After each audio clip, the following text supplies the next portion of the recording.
It means that you are not there yet. If that's what you want to do.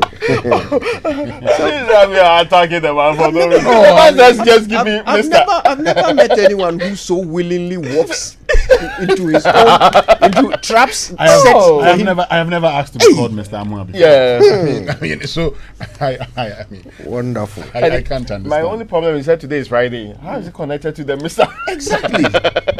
Oh, don't worry.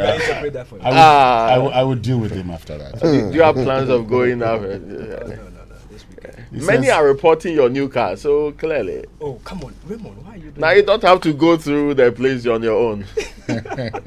Anyway, let's get talking about a new car. Let's get into our Drive Safe campaign, brought to us by Joy News and the Multimedia Group, and supported by Toyota Ghana Company Limited. Toyota, superior quality. So avoid all distractions. Keep both eyes on the road and hands on the steering wheel. Be visible. Drive with your lights on at night, and that's how to drive safe. Someone has told people he can't see them this weekend because of transport problems, and you are announcing it as a new car. But you're also emphasizing the point. Oh, but if I emphasize, it doesn't mean that. But you thank you for speaking for me. You are very welcome. God bless you. You are very welcome. In fact, you represent the masses. Yes. So you don't want anyone to know nowadays, that you've if got a those new of car. us who use the truck, we are apart discussing our from- matters, we cannot participate in it. Apart from those who you have told you can't see this weekend, there are also those who you have told you are broke. Yeah. You don't want any of these people to know you. So altogether, it's not very wonderful At all. I'm we sorry, didn't, my we didn't help you. All right, let's learn how to say it right. It's brought to us by the Koba Payment app, Koba, Our Life Simplified, and Kingdom Books. At Kingdom, quality and affordability are their hallmarks. And we'll bring you Say It Right shortly. But before we get into the news review, yesterday in Parliament, Speaker of Parliament, Alban Sumana Kingsford Bagbin, said that until the Finance Minister, Ken Oforiatta, shows up in Parliament to answer questions, particularly concerning expenditure on COVID-19 funds, Parliament would not consider any business from his ministry. Let's listen to the Speaker of Parliament as he said these things. And we also get to hear from Minority Leader Haruna Idrisu. For money that we approved for him to use to lead the country, that's his ministry, for us to see how we could respond to the COVID-19 pandemic. A lot of questions have been raised in respect of that, so he should come to account to the good people of how that state resources has been applied by his ministry to the benefit of the people.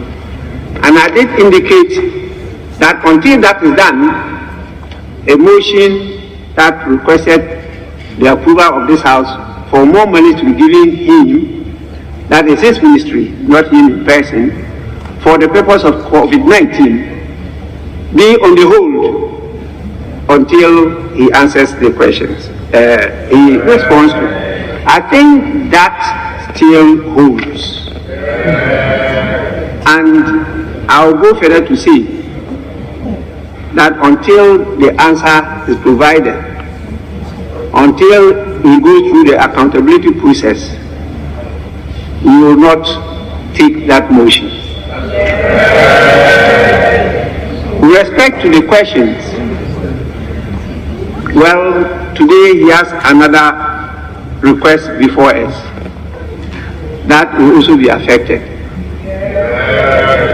Until he comes to respond to the questions and to submit the statement, giving explanation as to how that money has been applied, we will not entertain any business from that ministry. Mark my words.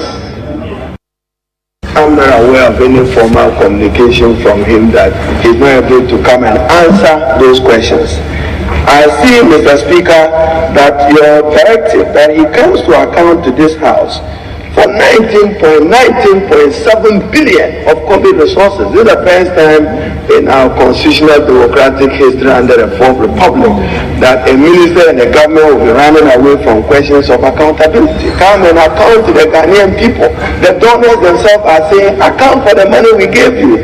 1 billion from IMF, 430 million US dollars from World Bank, 10 billion from Bank of Ghana. All right, so that's Haruna Idrisu. And Speaker ended with, mark my words, Haruna Idrisu says he's not aware of any permission being sought from the Finance Minister. So there you have it. Parliament says, until you come and account, we would not consider any business from your ministry. It would appear that in addition to the numerous MMDAs, including the Works and Housing Ministry, that are not receiving any attention from the Finance Minister, that are all waiting in line for the Finance Minister to do his part, the man in white is now holding up business in Parliament as well. So the minister can go on TV stations to go and actually talk about the National Cathedral. And when the Parliament asks you to come and justify the COVID expenditure, he cannot be there to do so. Just yesterday, he was at a ceremony to receive some $24.9 million loan from India for agricultural implements and the assembly of tractors and other things. So yesterday he was available for this, but not for Parliament. Because you see, this is important for one simple reason: we have elected people to go and hold you accountable. Parliament is our foremost accountability institution. In fact, to check you, you are disrespecting we who voted for the people to be in that Parliament if you consistently refuse to do that. And in any case, you're a minister. Your job is to account to us. And you are refusing to turn up for that for tractors. The Agric Minister was there too. So was there really a need for the Finance Minister to be there? What is there to hide that it's become so difficult for the Finance Minister to appear before Parliament and account for the COVID expenditure? Mr. Minister, we, the good people of Ghana, elected President Akufo-Addo. Yeah. And he appointed you Finance Minister. We gave him power. Yeah. Our representatives, yeah, through whom we demand accountability from directly elected by us. We've tasked them to let you account for the COVID-19 expenditure. Please, go and account. You are disrespecting us. Exactly.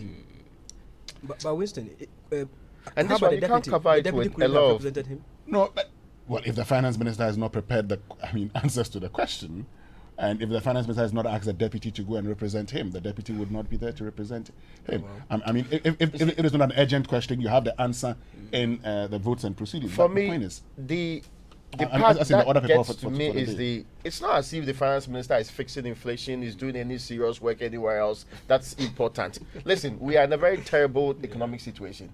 Every single day, prices are galloping by the day. We have not heard any comprehensive plan to stem that tide.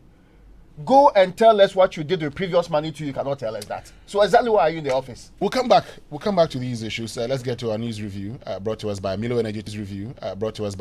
To go further, and Enterprise Life's Family Income Security Plan, Enterprise Your Advantage, and First Atlantic Bank, refreshingly different. All right then. So I'll start with the Ghanaian Times. And government secures $24.9 million loan for agric mechanization plant. This is what I was talking about earlier. It's the banner headline. Also on the front page, 5 foreigners grabbed for selling unwholesome products. Now, this is a story that interested me because these are Nigerian nationals who were brought to a court in the Upper East region. Anthony Okereke, Jeremiah Uti, Emmanuel Sunday Chinemerim, Eric Ogbona, and Linus Ogbona. And they were selling products labeled LDC Teeth Solution, Care Anti-Infection Solution, and Teeth Problem Solution. They were selling these products in public, and they were arrested for it. Yeah. Okay, also on the front page, SNIT rolls out electronic scheme to ease payment of contributions, and 538 physician assistants and anesthetists inducted. On the back, some sports. Accra Tema Motorway, actually not sports. Accra Tema Motorway opens today. There are pictures of the roads minister in the middle of the night in his PPE with some people. And talking about the roads minister, he talked about how he was going to be there to ensure that, the road is open to traffic this morning at 6 a.m. Let's listen to the road minister, and we'll find out whether it's been open to traffic. And we will be here, and I'm prepared to stay here up to 5, 6 a.m. I'm prepared to do that. I will spend the night here with my group, and we plan to open this stretch to traffic 6 a.m. on Friday. Inshallah, we will do everything possible. Those who do not know what is happening here should keep quiet. Those who do not know what is happening here should keep quiet, okay? Because my ministry, the engineers, we are working day and night in crisis like this. Cost is immaterial. No, we have to bring comfort to our people.